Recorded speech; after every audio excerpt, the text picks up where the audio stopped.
Halo CSS ku, bertemu lagi dengan manusia Madasu di Easy Film. Baiklah, berikut ini gua akan meringkas biografi singkat seorang basis dan musisi multitalenta bernama Bondan Prakoso.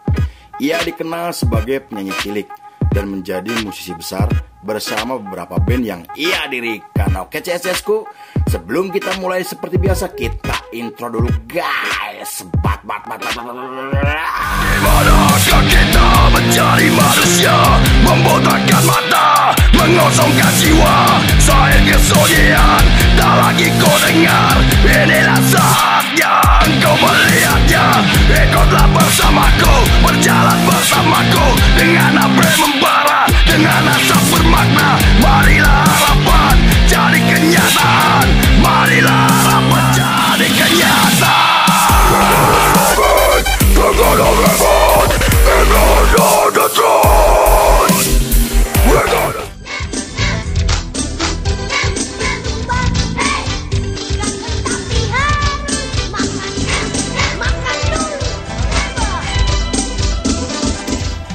Scene dibuka oleh seorang pria bernama Bondan Prakoso yang merupakan seorang penyanyi, pemain bass, pencipta lagu, dan produser rekaman asal Indonesia.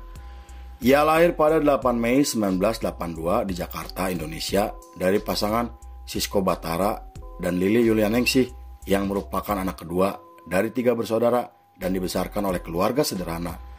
Sejak kecil Bondan dikenal sebagai anak ceria dan mudah bergaul yang membuatnya memiliki banyak teman. Ia juga mulai menunjukkan bakat bermusiknya ketika berusia 5 tahun yang diturunkan dari sang ayah karena sang ayah merupakan seorang musisi dan pemain bass yang cukup dikenal di tahun 60-an. Bahkan sang ayah juga dikenal sebagai produser sekaligus pencipta lagu, di mana lagu ciptaannya pernah hits di kalangan anak muda Indonesia. Meski begitu, kakak laki-laki Bondan bernama Bagus Satrio tidak tertarik dengan dunia musik karena lebih memilih menjadi seorang seniman. Di sisi lain, Bondan Prakoso memulai karirnya sebagai penyanyi cilik ketika dirinya berusia 8 tahun. Ia juga tampil konsisten di acara televisi anak-anak yang membuat namanya mulai dikenal oleh banyak orang. Meski begitu, Bondan tidak pernah meninggalkan pendidikannya walaupun sibuk dengan karirnya dan tetap bersekolah seperti anak-anak pada umumnya.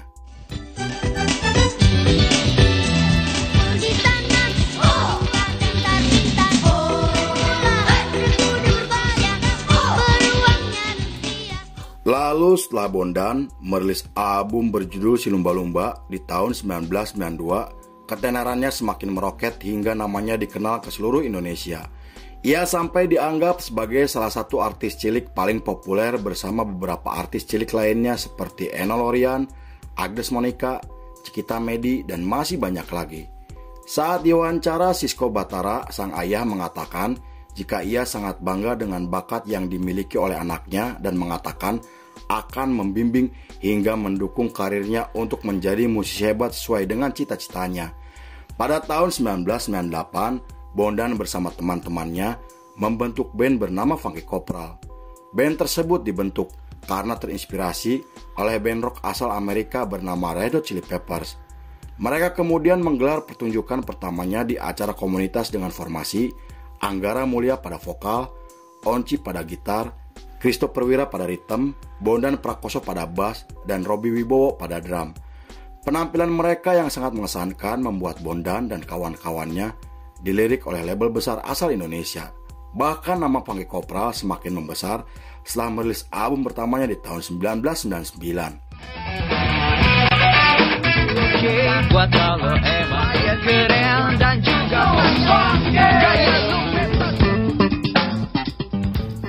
pada tahun 2000, Bondan telah dikenal sebagai musisi multitalenta dengan permainan bassnya yang luar biasa.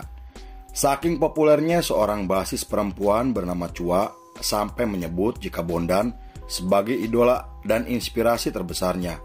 Chua sendiri merupakan personil dari band indie bernama Female yang cukup dikenal karena semua personilnya perempuan dan namanya semakin populer setelah ia bergabung dengan band rock bernama Kotak.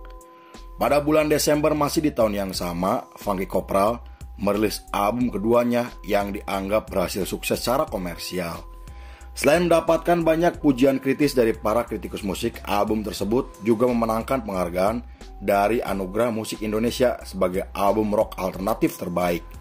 Menurut seorang jurnalis, aransemen yang ditampilkan oleh Bondan dan kawan-kawannya mencerminkan kedewasaan yang tidak ditampilkan di album pertamanya dan berhasil menggebrak industri musik dengan lagu-lagunya yang mellow namun sangat berkualitas.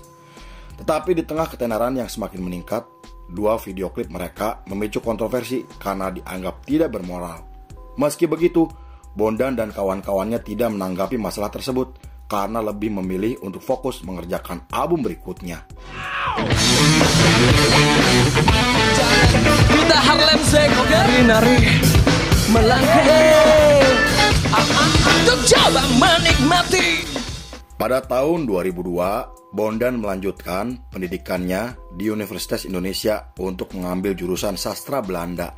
Ia kemudian bertemu dengan seorang rapper bernama Tito Budi Dwinanto atau yang lebih dikenal sebagai Tis Gomez.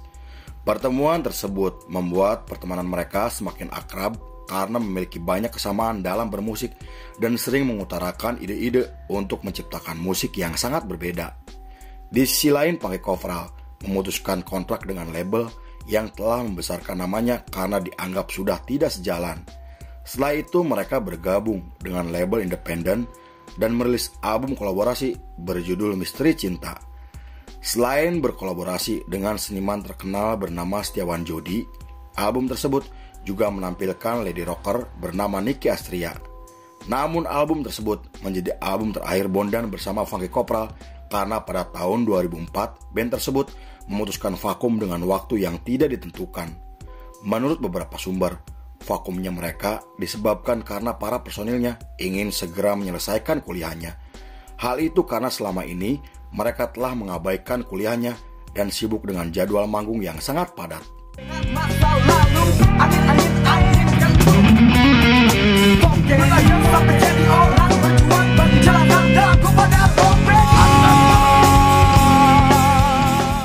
Beberapa bulan kemudian, Bondan menemui Tito atau Tis Gomez yang dikenal sebagai pentolan dari grup hip hop bernama Fade to Black. Saat itu Bondan mengajak Tito untuk mendirikan proyek bersama dengan menggabungkan beberapa genre musik. Mendengar hal tersebut, Tito menyetujui usulan tersebut, namun ia menyarankan agar mengajak teman-teman lainnya dari Fade to Black. Lalu setelah resmi terbentuk, mereka mulai melakukan sesi rekaman dengan menambahkan unsur musik dari beberapa genre seperti rap, rock, dan funk. Selama proses rekaman, Bondan bertanggung jawab atas instrumen dan aransemen, sedangkan Tito bertugas untuk menulis lirik sesuai dengan keinginannya. Dan sejak saat itu, mereka memutuskan untuk menggunakan nama Bondan Prakoso and Fade to Black sebagai nama grupnya. Pada tahun 2005, setelah menjalani proses rekaman selama 4 bulan, album pertama mereka berjudul Respect akhirnya resmi dirilis yang diproduksi oleh label besar Indonesia.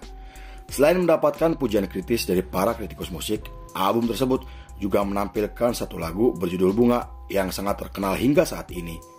Berkat kesuksesan album pertamanya, nama mereka dikenal hingga menggelar tur ke beberapa kota dan tampil di berbagai acara televisi termasuk MTV.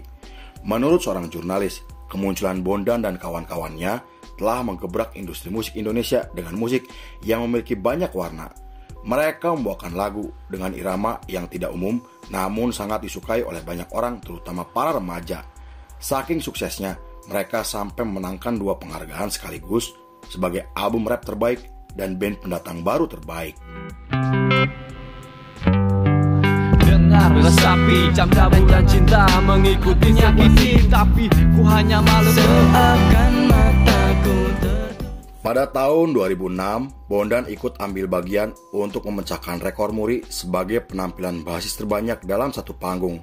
Acara tersebut diikuti oleh 12 pemain bass papan atas dari beberapa band yang sangat terkenal seperti Thomas dari Gigi, Rindra dari Padi, Bongki dari BIP, Adam dari Sheila on Seven, dan masih banyak lagi. 1 tahun kemudian, tepatnya di tahun 2007, mereka merilis album keduanya yang dianggap sebagai album paling sukses yang pernah mereka rilis. Album tersebut menampilkan satu lagu yang diciptakan untuk salah satu teman mereka yang telah meninggal dunia.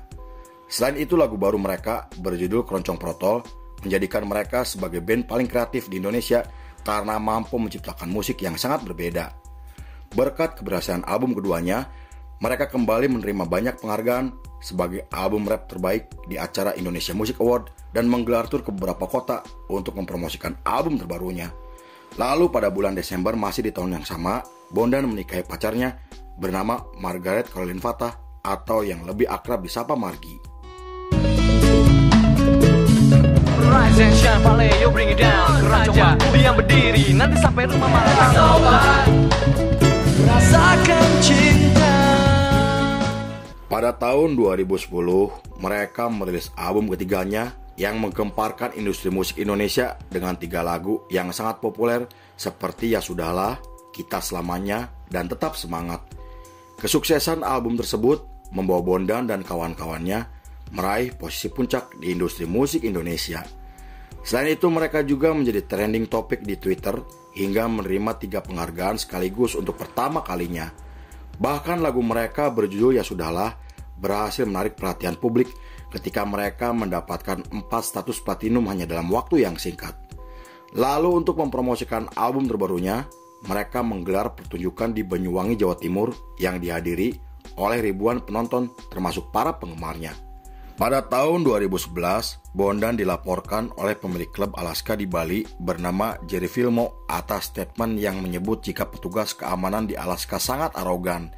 Ia juga terlibat masalah dengan seorang fotografer setelah membuat status di Twitter dengan nada melecehkan dan tidak sopan. Meski status tersebut tidak menyebutkan nama, tetapi sang fotografer merasa jika status tersebut memang ditujukan untuk dirinya. Terlepas dari masalah yang sedang dihadapi, namun Bondan tidak menanggapi hal tersebut karena ia memilih fokus dengan tur yang sedang ia jalani.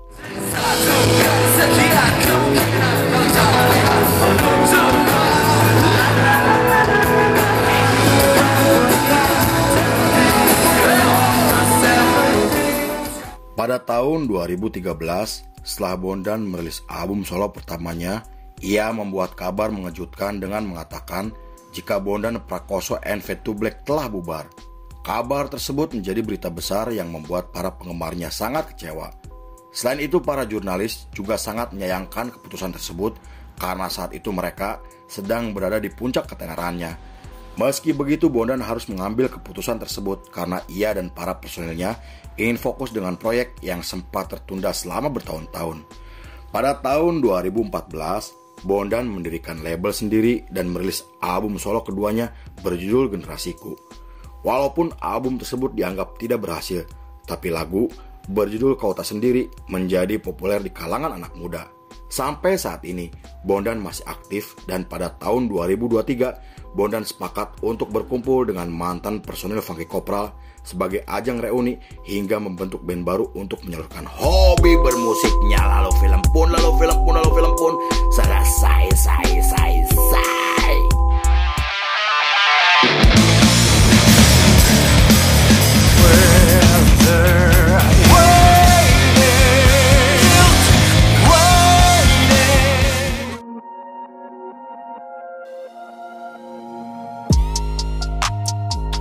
Berani belum tentu menang. Untuk menang, pikirkanlah caranya. Bondan Prakoso. Oke CSCSku, terima kasih sudah menyaksikan ringkasan ini nggak selesai. Saya beserta jajaran Beranda Malam kembali pamit undur diri. Sampai jumpa di episode berikutnya. Bye bye, hampura balik CSCSku.